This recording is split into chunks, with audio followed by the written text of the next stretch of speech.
Hello, my Facebook family. Thank you for joining us tonight. I am Crystal Dillard, and this is my Crystal Loves Texas podcast. If you look around, you'll see some new faces in here. Rebecca's not with us tonight, but she will be back next week. But we do have a frequent contributor, and that is Miss Tiffany Scales, the word matician. Introduce yourself, Tiffany. Hello, good evening. I'm so happy to be here. And we have a very special episode tonight. It really kind of hits close to home with me because I've had an experience with this, and I was a little bit discouraged, and maybe you can help me to understand a little bit better why things happen the way that they did. Yes, but we have Miss Eryon McCary. Eryon, introduce yourself and tell us about your organization. Hello, my name is Eryon McCary. I am the Executive Director of United Colors Education Center, which is a nonprofit organization that provides support services, educational and behavioral, as well as residential, for at-risk youth here in Houston. And directly to my left, can you introduce the lady who is accompanying you tonight, Miss Eryon? Yes, ma'am. I am here with my vice chair, Miss Shawanda Bass. She is also an educator and serves on our board of directors at United Colors Education, which is, we call it UCEC. Good evening. Good evening, Shawanda. Thank you. Well, let's kind of jump right into it. And the ladies don't know I'm going to ask them this, but ladies, I have a question that I want to pose to all three of you. And you can just answer it with a yes or a no. Okay. I'll start with Eryon. Eryon, are you your brother's keeper? Yes. Tiffany? I don't have one. Okay. Are you your sister's keeper? Don't have one of them either. I keep you though. Are you your fellow man's keeper? For sure. Absolutely. And Shawanda, are you your brother or sister's keeper? Absolutely. And I wanted to put that out there because that's an umbrella. That's an umbrella statement. And I said that because tonight what we're going to be talking about are children. The most, I'm not going to always say the most innocent, but in many ways the most helpless of our citizens here in this country, and the way that sometimes their rights and not privileges, but their rights cannot be considered as much as the rights of adults. Okay. And Eryon, I'm going to let you kind of get into the heart of what we're talking about. But before I do that, I want you to tell me a little bit about yourself. Can you please let us know a little bit about your childhood? Now, I know that you are a native Houstonian. Yes. Tell me a little bit about that. Well, I was born here, but moved away at an early age to Denver, Colorado. Okay. And went to Catholic school until the 3rd grade. Okay. Which I came back for a brief period of time, and then we moved to Atlanta. Okay. Until the 7th grade, Okay. end of the 7th grade. And so after that, I was here full time in Houston, Texas. I went to Dowling Middle School. I taught at Dowling. Oh my goodness. Yes. I taught at Dowling. I was at Dowling Middle School. No. I don't know. Okay. You may have been a young teacher, maybe in your teens. You don't look too much that's so older, sweet. than us. I'm a little older. I could have taught you guys probably, but go Dowling, Right, which is now Lawson. Right now, it's Lawson. Very good, very Yes, good, very yes. good. Darling, And Yes. Dowling is gone, and then went to Madison High School, where I graduated, class of '96. Okay. And then after that, went to Dillard University College. It was a lot for me. It was a lot for me. So I left after my freshman year, came back, kind of traveled the world a little bit. Yes. And then, as they say, sow your royal oats. Yeah. I had the support of my family. Yes. And graduated from University of Houston downtown in 2001. Okay. And you mentioned a little bit about this, about you and Shawanda, but y'all both have a background in education. Yes. On some level, everybody sitting here has an educational touch point. Yes, ma'am. Yes. So tell me a little bit about how, well, let me ask you this. Growing up as a kid, did you always know that you would have some, for lack of a better analogy, some finger in the pool of social services or helping others or being an advocate. Did you always know that? Short answer, no. Okay. But it's a great question. Humble beginnings Okay. are where I'm from. I was always for the underdog. Okay. I always was the kid who brought other children home Yes. to my house. You Yes. know, we always had a house full. Mommy, can somebody come over to eat? Yes. Absolutely. Mama came home to kid and the she house. would just Yes, come home. yes. There was no permission given. She would come home, and I would say, well, Mom, she didn't have any Yes. food at home. Yes, Or her mom hasn't yes. been there for 2 That's days. right. So I was always that child. Got you. And in nurturing my fellow peers Yeah. at that age, I also was a troublemaker. I had what respect, Aaron. I had I a can't see village. that. The woman I am today is because of my village. They never gave up. Okay. But I could very well have been the child that I served, because as bad as I was, I'm thankful that my mother didn't say, "Hey, y'all can have her," because I can't deal with Now, this. were you the girl that the teacher was always calling home saying, "Ma'am, Aaron today, I'm just not sure, but Aaron had extra energy today." That was me. Well, I was the girl.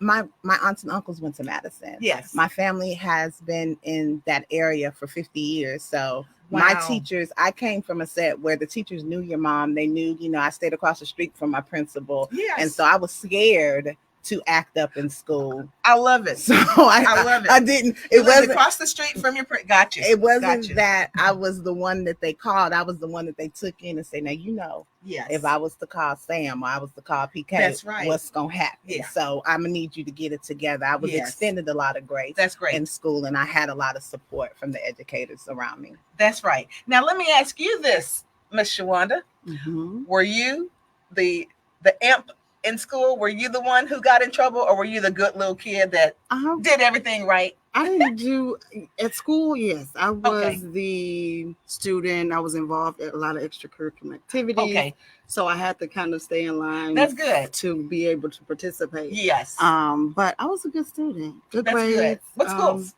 Madison. Okay. I went to Madison, class of 01. Okay. Went to Dowling. Okay. Really? I am a product of Harlem Clark, Texas. Yes. And then went on to people. Come on. Prairie View, awesome. And then graduated from Texas Southern. Good job. Oh, come on now. Do that. Good job. Yes. Okay. Well, that's okay. You can have a divided allegiance. So one. So for football season, you go and support PV, and for basketball season, you can support TSU. Yes. Okay, that's good. Well, Aaron, when we started talking, and we actually were introduced through Tiffany. Yes.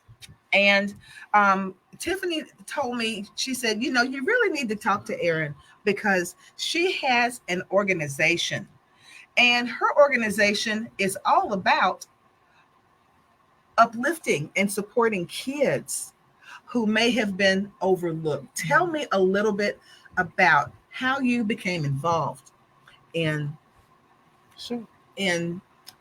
social services, especially as it relates to kids who have been part of the system. Well, for me, as I told you, I was a troubled adolescent, and I could have been easily one of those children had I not had a village. Right. So I've always had a knack for caring for other people's children. Okay. I started out back in the early 2000s opening up a preschool in my home. So I started out in early childhood development. Yeah. And from that, it just kind of gave way to a space for other parents to trust someone that was going to look out for their child like they were their own. Okay. And so I've always had that responsibility to my community, taking care of those children.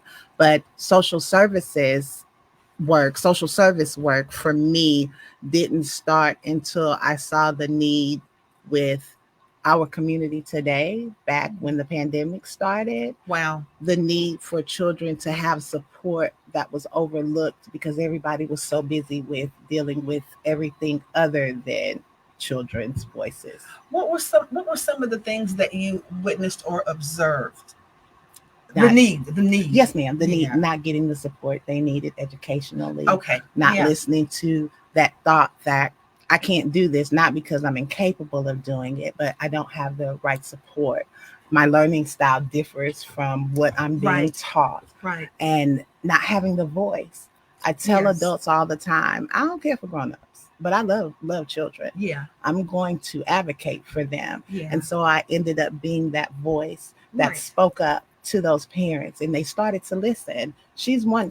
I've taken care of her children since inception, since they were born, and she used to tell me all the time, you always speaking for my kids. Just let me be mom. I said, that's fine, you can be mama, but they feel this way, or they express this. Yeah, they have a voice. They were comfortable with conveying that. Parents were comfortable with allowing me to support and provide that structure. And it just kind of bridged its way to being what it was that I did on every day. Okay. Well, tell me a little bit about the organization. And I'm jumping the gun a little bit, but I want to sort of know, because we had a conversation night before last, and you opened my eyes to a lot of things. Okay. And well, first of all, I want to make this clear. Here in Texas, we have what all of us commonly know as Children's Protective Services, and based on what they have to work with, they're stretched thin, and they do their best. Absolutely. Based on what they have to work with, but with manpower and resources, it can only go so far. Absolutely. And there's so many kids that need to be able to have access to the very best that we can offer. Yes, ma'am. So with where CPS may have gone above and beyond to offer all the support they can, where does United Colors Education Center come into play? Where do they come in to fill the gap? Yes, ma'am. So we have a residential treatment home that is in the works. So we have we purchased a home. We purchased a house that we want to turn into not just a treatment center, but a foundation for children at risk or in CPS that don't have placement or aren't in foster care, don't have a foster family. Okay, so, got you. Right. So for us, what that looks like is not just being what that looks like is not just being a foster center, but being a family home. Yes. For those children to begin again. Right. When you're displaced from family, that's such a big transition. Yes. Especially for a child. And so my passion comes in, as I said, I could have been one of those children, but also that they deserve to have that sound foundation, that structure of love and support. Right. And so UCEC, by way of Sam's Heart, which is the name of the residential home, we're raising money to put it into place to provide that support for those children. We want to align ourselves with what is already being done by the entities, but again, doing that above and beyond because we're capable of doing so. And when we spoke the other night, you told me of some things that you witnessed that you said, and I'm sure that most people would agree with, that could, if a choice could be given, that there would be another option that the kids would be able to have. And let's just be clear. So many times with the things that can happen in families, any one of us, if something, my mother was a single parent from the time I was 6 years old, and my sister was 8 years old. My father passed away.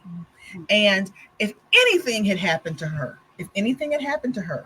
most of our relatives are on the East Coast. We would have either been sent to the East Coast or even temporarily, maybe been in a situation. Thank goodness we do have a village, but that's the kind of thing that, just a flip of the variables on any level could change that. Yes, ma'am. And you witnessed some things that do happen right now that are less than optional, because and I will say this, and this is public record because we've seen it on television, that now sometimes if there is not a foster home available for kids. Mm-hmm. Children's Protective Services, they have to do the best that they can. Absolutely. And that means making sure that no kid is out on the street. Right. But sometimes they have to enlist the services of maybe housing the kids temporarily in their offices or in their in hotels, that they're placed in, or other facilities like this, which like you said, and like we saw on the news, it's not necessarily optimal, but we don't have enough. Let's just be clear, we don't have enough people stepping up who want to be vetted. Agreed. To be foster parents. Agreed. And now we're going to come to this. Okay. I had been looking into, how sometimes you just look into it on your own. You don't tell anybody what you're doing, but I've been looking into the possibility of fostering or adopting. But I looked into it for with older children. Okay. Children. I've never been a person who was just really that fond of the little bitty ones having that phase. It's great, and I was great with my niece, but I have a rapport. Understood. With those kids that are the teenagers, or I have a rapport with those kids. And there was a something that was a little press release that came out about a brother and sister pair. Mm-hmm. that were fosters, and they interviewed them, and had a little video piece on them, and they spoke. They seemed like wonderful kids, but something happened where a parent was killed, or a parent passed away. Right. And I submitted my information, just the preliminary information. And I said, it's something I'm interested in. I told them a little bit about my background. I don't have any kind of record of any kind or anything like that. And I knew I've run for public office before, but I knew that if this was something that I was interested in, I was willing to put anything like that on the back burner. Right. As you have to. Absolutely. Mm-hmm. And I was abruptly shut down. What happened, Erin? The process is a long one. Okay. As you know, and with the shortage of staff, okay, they delegate those responsibilities to other agencies right. for people becoming foster parents. Gotcha. I just recently got my foster care license, completed my class, but I had to go through a third-party agency. And that's what they referred me to, a third party. And then the thing with going through a third-party agency is that you have to get on the list. Gotcha. So for their availability, it's not like when you go to school and you're able to pick your classes for the fall and the spring semester. It comes when they have the manpower to be able to provide the recourse in teaching. So it wasn't personal. No, it absolutely was not personal.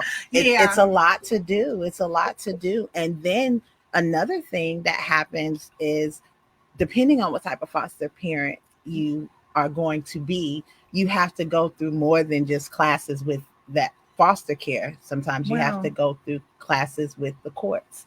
Sometimes you have to go through classes with the juvenile depending system, on the needs needs of the children you're going to foster. Right. So it's a lot involved in getting parents vetted and certified and licensed to be foster families, and they generally fall, it's a lot. These ain't my kids, so this is taking too long. They fall back, or they get discouraged and don't put in the work anymore. And see, that's the thing.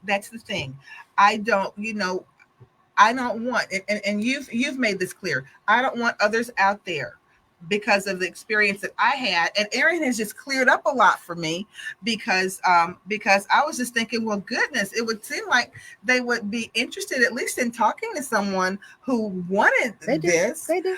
But they're overwhelmed. Yes. They've got a lot on their plate. You kind of have to be a bugaboo, if that makes sense. And not to say you are a bugaboo, but it may feel like that because you're making calls every day, because you're sending emails. Hi, I filled out the application. To show that commitment. They want you to show that commitment. Yes. And then someone will say, hey, I'm sorry, I got your email, meant to call you, we could go, let's get you in this next class. So it's just the process. We all out here living in life, and things happen even in the corporate structure, like these entities that make foster parents. So we give them grace. Well, when you all, first of all, tell me a little bit now about Sam's Heart. And I'm going to turn to Shawanda. And Shawanda, tell me again, you are the vice president. What is your role with UCEC? UCEC. Yes, so I'm on the board of directors, and I am the vice chair, acting chair, currently. Yes. So that's my role there on the board. So when you all decided that this was, before we go there, let me walk back for a minute, because you did tell me that as far as group homes are, they're no more. No more group homes. You have have them RTC. Yeah, they you have to qualify for RTC. They call them GRO homes, which are general residential operations. Okay, so that's what Sam's Heart would be. Right, we would be an RTC. Right, so we offer treatment. So our village is residential treatment center. We're going to offer treatment. We're going to offer programs to catapult children into being successful adults and whatever they want to be. So we're going to have program types, but it's going to be more so family oriented and structured, so they don't feel like it's like a school or it's like something that they have to do. Kind of the structure that you would get if parents or if responsible adults were in the home consistently. Yes, ma'am. Agreed. So Shawanda, tell me this: when you all thought about this residential treatment center, what made you all know immediately that this is something that you felt could be a success? Because we've seen a lot of things that, a lot of people try at different types of things. And for whatever reason, 2 or 3 years down the line, you see it didn't work out. What made you all know that Sam's Heart could be a success?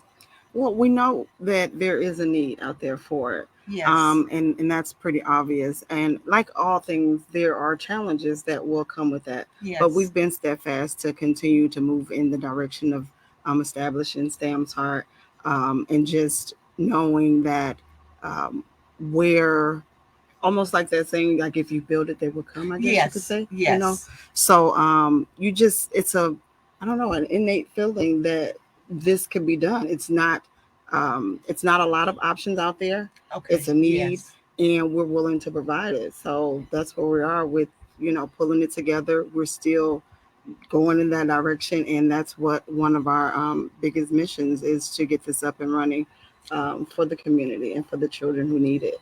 Providing those life skills and that support, because it's a fairly broken system. So and like we said, it's definitely a system that could there's some opportunities for improvement, for growth. There's some opportunities for growth, and there are dynamics, and all of us can say this, and I know Tiffany can especially speak to this, because with her organization, where she actually collects toiletries for families that are in need, you see another side of situations that could easily spiral very quickly into a child being in foster care or a ward of the state. I think that's why I'm so proud of Eryon and the organization. It's been such a lift of stress, right? Knowing that I've literally borne witness to how she operates with these kids, and the fact that she maintains the same decorum with all involved. Like, I know you mentioned that she cares about the kids, but UCEC covers the entire household. They take into account that, a single parent or even two working parents can be overwhelmed. And so they offer support with regards to their resumes, as well as interview preparation and, sustenance when it comes to just maintaining the household and their freedom. But like, she has done hair for the little girls who are too conscientious in the summertime and keep hoodies on their head. And she makes them feel beautiful. But like the whole buildup isn't just the programmatic effect, but more so her presence and her, uplifting and pouring out, which I appreciate, because I feel like this is not a substitute. This is the conduit. And it's Right. truly what needs to be added to every program to succeed with, the upkeep of our villages. That's right. And the thing about it is, you really touched on something that I think is so important. And, we have got to begin to look at what that family structure and Exactly. village structure is in a Absolutely. different way. It's different now. God. That's right. It's so Because different. it may not be that nuclear mom and dad and the three Absolutely. kids in the household. We have so many different dynamics that constitute good and strong families now. And we have to be able to, but that doesn't mean that even those families who are doing their best don't need that support. That's a really good point. And even to touch on the inclusivity, which I want to publicly thank you for, because we have evolved when it comes to family being, two parents or one parent, a non-binary, non-gender conforming household, to where, absolutely. You have children in our community whose parents are present but not educated on how to support their children. That's right. And having That's right. an organization that is accepting and inclusive allows some, mirroring and opportunity to feel acceptable and And respected. to reach out, to Yes. feel comfortable Very with much reaching so. out. When we started in 2020, the the pandemic, Yeah. coming from my experience and Yeah. coming into the fold prior to coming on the board and getting Right. more in depth, it was that situation of single mother, Yes. educated, yes, Right. but still did not have the tools or know how to support my kids. Exactly. We were all at home. Yes. And I called up Erin on the whim. I'm like, hey, I need a tutor. Can you recommend? Yes. She's like, oh, that's what I'm doing. Okay. Wow. And that Wow. support for them through that period, it saved them, because I was worried. Right. Saved you too, Mama. Yes. Yes. For Because sure. I knew, I'm like, oh, if I don't do something now, like, they're going to suffer, because it was that much of a And break from their, yes. Routine. ongoing routine. Absolutely. Mhm. And the thing about it is, and just think about it. You happen to know someone who had a resource or who was the resource. But Mhm. think about the people who were out there. That's the That problem. don't That's have where- that. That's have my that. That's why we're mission. here. Yes, Yeah. that's my where it mission, came to from. reach those individuals that don't know that they have this type of support available Yes. to them. Mhm. That's just, I mean, it's amazing. Now, this is what I want to know. Tell me this. Mhm. Erin, what will Sam's heart look like? What what is involved in stepping into that space and getting that together to receive your first clients? Once we have renovated the home, which we're having a ball to raise funds. Yes. Next And week. we're going to talk about next that. week, Yes. Friday. Uh-huh. Yes, a debutante Okay. ball. So we're going to present some children that I've been working with since preschool, Wow. who are now in high school, Oh my to goodness. society, to Oh, show my where we goodness. came from and how. But we'll get to that. And it's at a historic ballroom. So we won't talk about that yet. Okay. Yes, ma'am. But what Sam's Heart will look like is a safe space for children to thrive that have been displaced from their homes. So we're long-term care. And so Long term meaning what? we a would year or- potentially keep those children until they come of age. Until they come of age. And you would possibly get them at what age? We're taking them as young as, is it 7? Mhm. Wow. Shonda? As young as 7. Okay. And And up until 17 years Yeah. of age. Wow. So they age out. Until Yeah. they the age out. stability that they And we'll need. provide them with Yes. mentorship. We'll provide them with literacy skills as far as to how to be financially stable. yes. They'll come in. They'll get skill sets to help them become more socially accepting of people, because Okay. most children who are displaced from home are very distrusting. Yes, absolutely. Yes. Sometimes and rightfully so. many absolutely, times. Yeah. absolutely. Sometimes they come with behavioral, Yes. circumstances that need to be addressed Exactly. and need to allow them to understand how they feel emotions. So emotional regulation, in a sense Yeah. that we're going to support them from all ends. And Sam's Heart will play a part in if there are families that maybe don't have the bandwidth to provide for the children, but still want to remain in the children's lives Right. while they're in our structure, Yes. our home. We will do family reunification and partner also with those families to give them access to the children, so that they know that they're loved and they're cared about and supported from all ends. Right. Well, let me ask you this. Now, will Sam's Heart, will this type of residential treatment center be single gender, or will you have both boys and girls in the? So Sam's Heart will be single gender. Okay. Yeah. So we're going to start off with girls. Yes. But essentially, I'm a woman. Yes. So, that is my niche in terms Right. of being able to teach Exactly. how to be young ladies. Right. But we want to eventually get it to where we have homes to both. That's what I was going to ask. Boys Yeah. and girls. Yeah, because let me say this. As a classroom teacher sitting in that classroom every day, of course, we get the ARDs and the 504 information on a lot of the kids, so we know which kids may be in placement. Yes, ma'am. Or or in a situation like that. And so many times, Erin, what I've found is that a lot of times kids in that situation will test you in ways that the other kids won't, because they need attention, and they're so accustomed to someone giving up on them. Mm-hmm. And they just will say, well, I knew she was going to do it. I knew I wasn't going to be in here for but for 2 weeks anyway. To prove their point, no one cares about them. To prove what they've been conditioned to think when they're displaced, that everybody's giving up on me, nobody cares, so I can just do it, run amok. Yes. Yeah. And you see that, and I hate to say this, but unfortunately, in many of the situations that I've seen, the kids have acted out to the point, because basically in ISDs, it's like a what is it, a 3-strike almost type situation, and then you're moved on to another type of agency, another type. Mm-hmm. And sometimes I wouldn't have even known this. I remember this. Let me tell you this. This was last year. There was a student that came through our school. Very, very smart girl.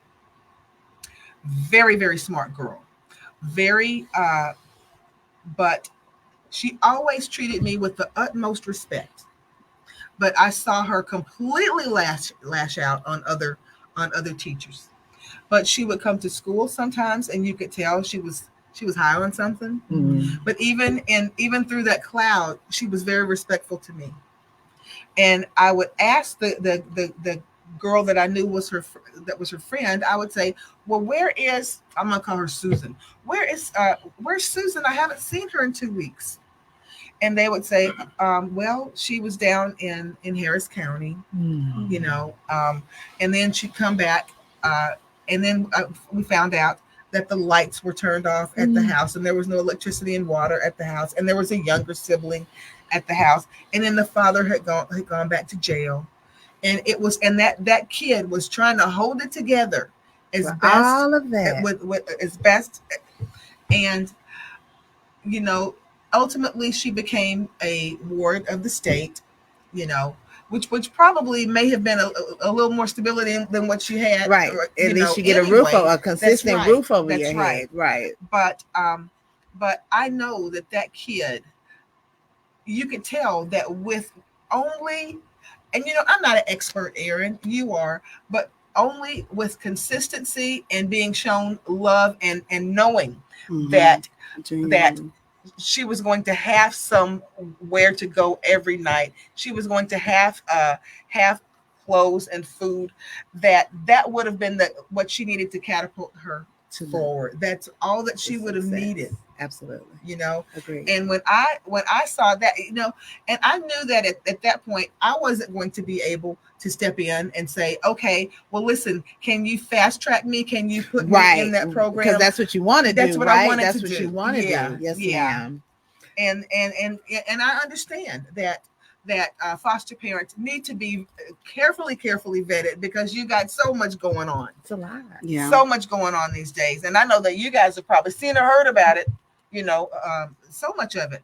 But when you see situations like that, you automatically know that it's a call to action. For me, it's a call to action. What's alarming, though, is the fact that the vetting doesn't seem to be sufficient because of the horror stories we have all heard about the foster care experience. Yes. Well, I can't speak to each experience, Right. but I can speak to what I see.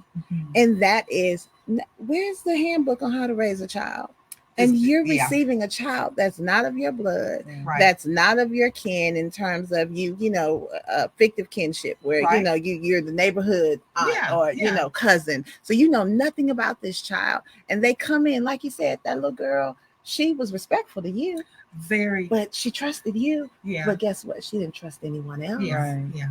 And so these children come into these spaces that they don't feel protected. They don't feel respected. And that's a big thing too. Children deserve respect. Yes, I say that all the time. And you see some teachers not do that. Because we were raised from a time children are to be seen and not heard. Do as I say, not as I do. Yeah. Children have opinions. They deserve to be respected. And they heard. have voices and right. heard. And so if you're doing none of these things and you're a complete stranger, what would you expect That's right. the reaction to be? And the immediate, just the human reaction is going to be combative. Very good. Absolutely. Yeah. Absolutely. I'm going to put up a guard. I'm going to put up a wall. Yeah. And that's what I see a lot of times when I go into situations where the children are not necessarily behaving in a manner that we want, it's unwanted behavior. Yes. And I always try to understand the child. I had a child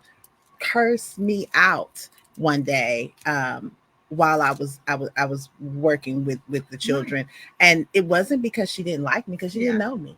I realized that her situation, she had people coming in and out of her life, constantly, in and out. Right. And here I am trying to check on her and trying to ensure that she's safe, and she feel like being bothered. Like, I done had 6 other people before you come and check on me. What, they ain't give you a report? Like, and some of them I'll never see them again. Right. Why do I need to talk to you? Shut up. Don't talk to me is what she said. Absolutely. I just want to make sure you're okay.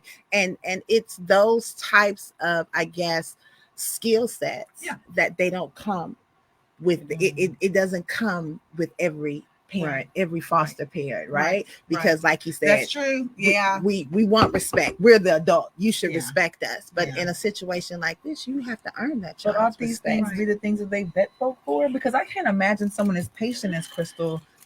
I get it. It's inundated. Right. The applications are completely overflowing. But from the experience of too many stories, right? They ought to include the compassion and the forefront of intention as opposed to I need to check. Because too many times people just do it for the benefit. Right. You can't teach compassion. That's true. When there's an overflow, right? There's a need. Yeah. We see this all the time with jobs. People go get a job that they know they don't want to do, but I need a check, right? Mm-hmm. And so with the overflow and the need, sometimes people slip through the cracks. It's your friend who may not be that patient, but she has, the resources to provide housing and I can take 3 children. Oh, okay, you approved it. You slipped through the cracks of being vetted the way we would vet, on a normal basis. But yes, ma'am. Well, let me say this.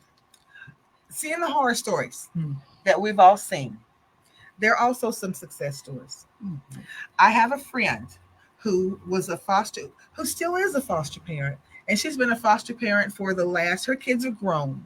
She's been a foster parent for the last, I'm going to say maybe about 10 to 12 years, maybe a little bit longer. And a couple of the foster kids that have come through her charge, she's adopted them. And some of them are in college now. Some of them are married and have their own families. And when you see those family pictures come through at the holidays, and this is a multiracial family, and they come in, and the kids come in, and they call her mom, and they love her, but she was the one who provided that stability to these kids. For sure. And it meant the world. It meant the world to them. But Erin, I want to make sure that people understand this. And this is something that I asked you about the other night. Yes, ma'am. Children who come out of these situations, they can be successful and they can thrive. Absolutely. There is no question that with support and a village, every child can thrive. Every child can have that skill set. Like I say, we can't control them once they become adults, right? Yes. Once they're at that age where legally they aren't bound to any type of guidance from us. Right. We can't control what happens. But if we provide a foundation, if we provide support that they know. So for Sam's Heart, our children, we're going to have services so that when they age out, they still have mentorship that follows them. Yes. So that they know that if you mess up, if things happen, you still have somewhere, Right. like you say, Mama. need Like some your help. family. Yes, Mhm. we're Like your family. family. Yeah. Your I got village you. is your home. You can always come to us for support, Yes. for those resources that every young adult needs when they're getting out there into the world. Like I said, I didn't go stay at Dillard because, baby, being an adult, I couldn't wake up for class on time. Right. The classes seem to I be. remember that. I scheduled all my classes after 1 o'clock. I scheduled, Smart lady. I scheduled 7 classes I my did. freshman year, thinking that was the thing to do. No. That was Mhm. such a big No. mistake. Yeah. And it was just overwhelming for me. But what did I know? I knew that I had a home that Right. would accept me back, That's with right. open arms, in a way that it wasn't, oh, I'm gonna stop being loved, or there was a judgment there Right. as a young adult of not being, of being a failure and not being able to make it right. Well, what my mother told me was that, listen, you can fail going to Houston Community College. So if you don't get this together, you're going to be right back down here at the house. Right, with me. right. That was scary enough. Absolutely. So that I got myself together, and I made sure that I brought my grades up so I could stay out of town. Because, nobody wants to be right under the mother's thumb, But well, let me ask you this, Erin. In the little teaser that I did for you coming on tonight, I said, in doing all this advocacy, you are having a ball. That was beautiful. In more ways than one, right? Absolutely. There you go. Yes, So ma'am. tell me what kind of ball you're having. I am having, this is our second annual Sam's Heart fundraiser. Okay. And so it's always held in the winter. This year's theme is the Storybook Ball. Okay. The concept behind the Storybook Ball is that children get to control their narrative once they come into Sam's Heart. Yes. Displaced children are so broken sometimes. They're at a place where they don't trust. They're at a place that they don't feel like they're going to succeed in life. Okay. And so we want to give them the opportunity to rewrite their story. We want them to know that, hey, here at Sam's Heart, we're going to support you so that you can control the narrative. Where you came Yes. from is not where you're going. That's right. And so this is our second year for the Storybook Ball, and it is a debutante and gentleman's winter gala. Wow. And as I was explaining earlier, I have another company, a for-profit, that I started my early childhood development services with back in 2006.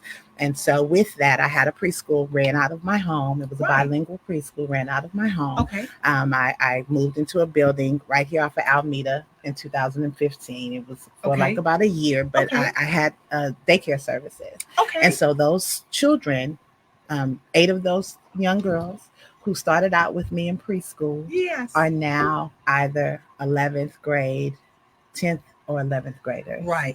And we will be presenting them to society to show that with a village, this is what it looks like. These are the children of UCLI, that's the school village, and UCEC wants to provide that for those children that have been displaced from their families. Now, if the community would like to get involved, are there still tickets available? Can they sponsor? What can they do if they would like to get involved? All of the above. We are still looking for sponsors, donations. If you can't make it, it's Friday, December 9th. At the historical El Dorado Ballroom. Okay. It will be transformed into a magical winter December wonderment. 8th. December 8th. I'm sorry, December what did I 8th. say? I said 9th. I'm sorry, the 8th. Yes, It's correct. a Saturday, though. No, it's a Friday. It's a Friday. Friday. Yes, Friday. ma'am. It's a Friday. Not this coming Friday, but Next Friday. Friday. Yes, ma'am. Yes, ma'am. And we are accepting donations. We are accepting tickets are still available. You can go on Eventbrite. You also can go online to www.ucectx.org to purchase tickets or to make a donation, or you can give me a call. I'm on Facebook. I'm on Instagram. I'm on, what's the other one? TikTok. I'm on TikTok. My information is public. I tell people I work in healthcare and people's children, so you can Google me, and everything that you need to find about me is public. It's public information. Okay, so when can we look to? And we are absolutely positive that the Storybook Ball is going to be a success, a huge success. Thank you. So when can we look to possibly seeing our first residents be able to, what are the channels that you have to go through before you can start getting girls in placement into Sam's Heart? Right. So the home that we bought needs to be renovated to Okay. meet the standards for the state. To have a contract with the state, they require the Certain home things. to have certain things within. Such as We need to have, all of the rooms have to have exit windows. They Okay. have to have lockers and things of that such, so that the girls have personal spaces. Yes. We have Yes. to have security exit lighting signs throughout. Okay. Um, I'm sure Right. the fire, Mhm. right, Things right, up to right, code. right, Different right, inspections. right. We just different inspections to ensure that we are compliant, minimally compliant with Right. the state's expectation. And so we are slated to open in April of 2024. By God's grace and a successful storybook ball, we hope to complete construction around February of Okay. 2024. Wow. And then the licensing around the process corner. is right. It's right Mhm. around the corner. Yes. Exactly. So we're depending on the village. We're depending on those people to support us, to help us help the community. Yeah. However, I'm gonna do it hook quick. That's Like right. I'm That's gonna right. I'm One gonna way or put the other, it's out gonna right. happen. I'm gonna Yeah. put it all out there to make it happen. But to ensure that these girls have this safe space, to ensure that these girls have this support, Sam's Heart is going to be a place that they can call home. Right. And I have a very, very good friend that uh, found herself at one point um, in CPS custody, and her situation was different. She was from a very um, successful family, but had some trouble with a family member in the home, and had to be placed in CPS custody for her own safety. And I remember back then, and I'm going to say this was almost 20 years ago, 1994. That's 30 years. Is that 30? Oh, It's almost that is 2024. Sorry, my math ain't good. That's okay. I stuck in that time. Perfect. with you. That steam program Right. down. There you go. There you go. Like that's 30 years. Yes. That's I'm sorry, y'all. Feels like yesterday. That's right. That's right. It seems it like it. does. I remember we were driving down South Main, and we came to the street. I'm trying to remember what the name of that street was, but you turn right. Um, and there was an office that used to be CPS Merworth. Yeah, that was right it. there. That was Yes. it. And she said, "Oh my goodness, I remember many days living. I used to live over there." Mm-hmm. And I was like, "Huh? What do you mean?" I didn't understand what she meant, because until you kind of broke it down and said, sometimes that's the situation, Right. to make sure that we have a place To for the put kids them, to right, be. temporarily. And she Yes. said, "Yeah, I used to live right over there." And I said, I had no idea. I had no idea. But luckily, her situation was able to be resolved. Very good. And she's in a very, very good place now. She's a parent, with very successful kids in college. That has been 30 years, hasn't it? Right, Okay. right. Yes, Yeah, she ma'am. got kids Yes, in college. yes, Okay. ma'am. But Speaking of college, what's really exciting Yes. is the longevity of Sam's Heart will allow the children to develop and then go to school for free, because they'll still be wards of the state, Right. correct? Mhm. explain that. You got to explain that. So as long as they are actively attending school or some type of program component, Right. the government, the state, will still provide funds for them to do so. They can even get a Wow. master's degree. So they can Mhm. continue That on is amazing. as it covers up. If I'm not mistaken, correct me if I'm wrong out there, Yeah. my CPS caseworkers. I think it's 25 or 26 that The they age. can the age. So they can that very, very much get an advanced degree. Yes. right.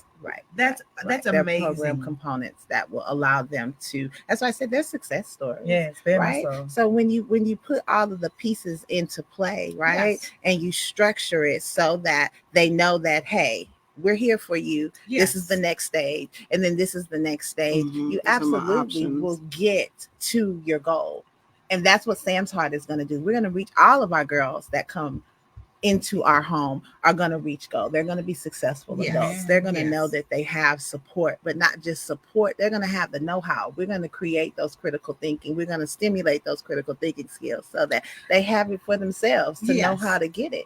And the thing about it is, with you providing the type of opportunity where girls know that if I slip up or if I make a mistake, that I'm not going to get kicked out. I'm not going to lose my family because you guys would have become their family. Yes. Yeah. Absolutely. There are now, because it's state funded, you know, you do have to create guidelines, right? Absolutely. We have to create guidelines. And that's in a normal family. You have to have some boundaries. But our boundaries That's right. and guidelines will never, if you want to stay and you want to keep pushing, we're Yes. going to stand behind As you, long as you're and not we're gonna endangering support someone you. else. Absolutely. Yes. We're going to support you 100%. Erin, Ma'am. Shawanda, if there are people who are watching right now, because you all cannot be the only ladies here in Houston who have a heart to want to see this type of thing come to fruition in our communities. It takes a village, and we are our brother's keepers. Sure. Have you all ever thought of having a class or an interest We do that organization for someone else who wants to mirror what you're doing? Absolutely. Everything that I do, I believe in documenting. Yes. So there is always going to be those that come after you or those that want to join That's you, right. And I believe that if you document, right? So if you say, hey, this is what worked, this is what didn't work, and you pass that information along, Yes. you're able to help those who wish to serve in the way that you wish to That's serve. right. And there may be someone across town, Right, or in another part of Texas, right, who wants to do the exact same thing. So we provide those resources and they've become to others. successful with that. Yes. Shawanda has been instrumental in helping me over the years tighten up those processes so that we can extend that support to others that want to do it. Her sister actually is now, she does a residential home. Now it's for adults, but it came by way of us starting Sam. She's up and running before we got Sam's Heart up and running, but only because that process is not as rigorous as for children. It's for adults. But my point is that the blueprint was already there to say, hey, this, you know, you need to start with your fire inspection, you know, contacting your local, you know, government agencies to say these are the services you want to provide with your home, so forth and so on. So absolutely, we believe in sharing the information. We don't gatekeep over here. Wow. That's good. And the thing about it is, everybody needs when you have a good playbook, when you got a good playbook, that playbook, you can pass that playbook and then to win many games. That's right. To win many games. That's absolutely. Right. Yes, ma'am. Now, let me ask you this: in a facility like Sam's Heart, how many kids would you get in at one time? 8. We would be able to take up to 8 children. Yes, ma'am. Okay. Yes, ma'am. And would other kids rotate in as others age out of the program, yes, or ma'am. How would that work? That's exactly how it would work. Okay. So the availability of beds is how they place children in your facility. Okay.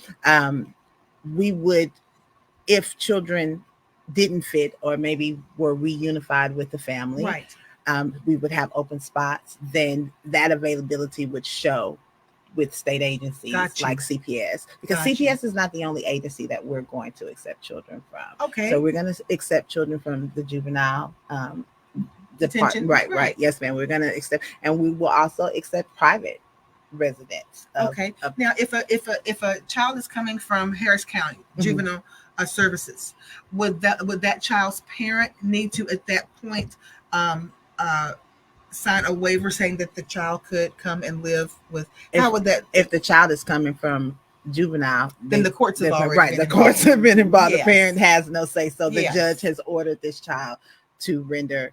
The parents no longer have their capacity to parent, and they render the authority to provide care to whatever agency or whatever entity then takes in the child. So when you say private, would a parent facing a current hardship that may take about a year or two for them to get on their feet, or if they find a job outside of Houston but they want to keep the stability for their child, could they apply for Well, Sam's Heart is a residential treatment. So that means that their child would have to face some barriers or need some sort of rehabilitation in terms of behavioral or that sort of thing. So Sam's Heart, no. But if you're a parent that has an issue with their child that, you may want to have, I need them to get this type of support for 6 months or, one of our programs, then yes, a private parent. And that would kind of fall into United Colors Education Center. Right. So that's how we're able to do that. Yes, ma'am. Yeah. Yes, ma'am. Now, I had somebody ask me this today. For the ball, if someone are you at liberty to say how much the tickets are or the sponsorship are? Are there tables to be sponsored? Yes, ma'am. How does that work? So the tickets are, and we're 501c3. Okay. So it's a charitable donation. You do get a tax credit so you get the money back. But the tickets are a donation of $150. Okay. We have tables going for $1,500. Okay. We have had sponsors purchase tables so that we can invite community out. And so the tables are more so for like the big corporations or those companies looking for a tax write-off for the end of the year type of thing. But we also have had some tickets donated where people donate money and then, they're not going to attend. Yes. But we allow that to serve as a free ticket for someone who would not otherwise be able to afford. So with the donation though, what can someone expect? With the donation, they can expect a tax credit. They can also expect a letter of thanks. Okay. And we will then involve them with who they supported. And I was more so going for like this food that's not dry and overcooked. Oh, the food is going to be great. We're going to have entertainment. Yeah. We have Urban Souls. My good friend Walter Hull with Urban Souls Dance Academy is going to perform. My lovely friend Tiffany Scales is going to do a number. We also have Chris Tucker. He's going to be the host. He's a local MC here in Houston. Yes. My friend Stacy Childs, the SBOE here rep, will be the guest speaker. We also have another number from Praise Dance Ministries that they're going to do a performance at the ball, and we will have the most impeccable food by Mason Crane. I can attest to it. It's delicious. Everybody, it's definitely going to be a night to remember. And that attire is formal. Yes, it is formal. Yes. You dress to impress. We want you in. And if those individuals that are interested in coming to the ball, we also have an agency that is assisting with providing dresses and tux. Oh, that's awesome. Individuals that would be interested to come, but that can't afford, that type of styling. Accessibility. And I appreciate what the organization is doing to allow that opportunity. Absolutely, yes. And the thing about it is, there are going to be some people who will get to attend. This will be the first time they've ever had the opportunity. That's what I want to expose. I want to expose this type of elegance, this type of, a sense of luxury that is accessible at what children don't get in their day-to-day that have come from displaced families, that have come, Let me ask you this. Are any sororities purchasing tables? I believe we reached out to the Deltas, we reached out to the AKA. Our ex-president is an AKA. Okay. And so I'm sure that and again, that's on the marketing end. I would have to speak to her to get that. But I think so. I think that, but they're welcome too. I'm sure. Oh, tell us about the historic location. So it's at the El Dorado Ballroom, and that's newly renovated. And it is beautiful. It is so beautiful. It'll be from 7 to 10 p.m. Wow. We will have all the stops, red carpet, and we'll have some vendors there that have things like body butters that have ma'am. We'll have a photographer. We'll have a really nice backdrop, storybook backdrop that you'll be able to take your pictures in front of a professional photographer. I'm over the top. So it's absolutely going to be. So if churches wanted to purchase a table, are there a limited amount that are available right now? We have about 7 tables available. And we have 50. So table seat 10. We have 15 tables scheduled to be. So we have about 7 tables still available. Okay, too. so ladies and gentlemen, that means if your organization, if your church, if your company is interested, let me look in the right camera, is interested. I do that all the time, don't I, Tiffany? I know it. But if you're interested in sponsoring a table, if you've got an organization that works with young ladies or young men, and you would like to have an opportunity for your kids to get dressed up and come to this and sponsor a table and see what an actual debutante ball is like. Yeah. This is the opportunity to do it. Erin, before you and Shawanda leave, can you all please give me your contact information one more time, and we'll make sure that we get that posted. And we'll make sure that we post that for the rest of the week, so that people can see. Yes, ma'am. And be able to be able to participate. That sounds like it's going to be so much fun. Are you going to come? I have to get a dress that fits. Like shopping. Right. We might can help you out with that. So you can contact me at 281-382-2463. That's my personal cell. Or you can go online to www.ucectx.org.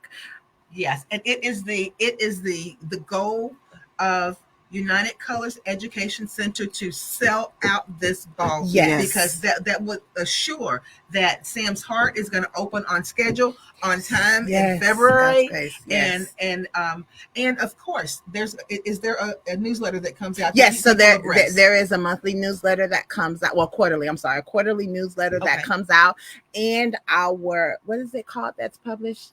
Our annual report is published every year. It's up by the 1st of February. And so it shows all of our donors, all of our sponsors. It gives you detailed information on where every dollar went. So, we're not an organization that's, kind of fronting like we take the money. Every dollar that you give goes to a child, and it's definitely accounted for. And also, if you're not able to attend the amazing experience, you can definitely make contributions starting now. Yes. You can donate via pretty much every platform. Right, available. every platform. Yes. Right. At any time. Everything at any time. Today, next week, and when next we month. when we put that flyer up, will there be? Will you show the ways that people can donate? Yes, ma'am. On the flyer, on the website, there are links that show how you can donate, what you want that donation to go toward. Because again, UCEC isn't just Sam's Heart. We offer an array of services for families. Like I had a mother called me the other day. I don't have any family down here. I haven't fed my children in 2 days. Thanksgiving, she hadn't fed her 8 and 9 year old for 2 days. So we support the community. All of your dollars go to supporting the community. And ladies and gentlemen, look at it like this. At some point, every one of us is going to come across someone or know someone who knows someone who has been through a rough time and who may have had business with CPS on some level before and been awarded the state or had state services, had to be a recipient of state services. And we want people's experience to be as positive as it can in a hard situation. Yes, ma'am. Absolutely. Well, Erin McCary, thank you so much. Miss Shawanda Bass. Is that correct? I got it right. With no show. Right. Come on. Right. And thank you all for helping me on my math. No shame. Yes. Thank you for having us. Yeah. Oh, you are quite welcome. Thank you all. And you all are welcome to come back anytime. We want you to come back and give us an update. Absolutely. Absolutely. I thought about when we get I got you. Absolutely. I got you. Yes, Absolutely. Ma'am. Yes, ma'am. Thank you for having me. Oh, thank you so much. I appreciate this opportunity. And before we go, because I hear our producer, he's clearing his throat. So that means that we need to yes. But Brandy, thank you so much for tuning in. Miss Ford, thank you so much for tuning in. I see some of my church members on there. Ivy, thank you. There's Candace. Hey, Candace. Hi, Mila. Rochelle, and we got a few more people on there. But guys, thank you so much. Please spread the word. If you can share this, please share this podcast. And that way people will know what's going on. We do a lot of what we do by word of mouth. Sometimes, we just don't have the availability and opportunity to go and put a whole lot of money into advertising something. So we Mhm. can be really effective by word of mouth and by Sure. social media. Yes. Sure. Let's get these tables sold. Thank you. Get these tables sold. Thank you. Yes. Bless Thank you, Erin. Thank you, Shawanda. Thank you, Thank Tiffany. you. And until next week, y'all know our little yeah. yes. And on the count of 3. Until next week, 1, 2, 3. We can do We can do it. Bye-bye. Can do it. Thank you. UCEC. Sam's This was great. I didn't feel nervous. You weren't supposed to. Be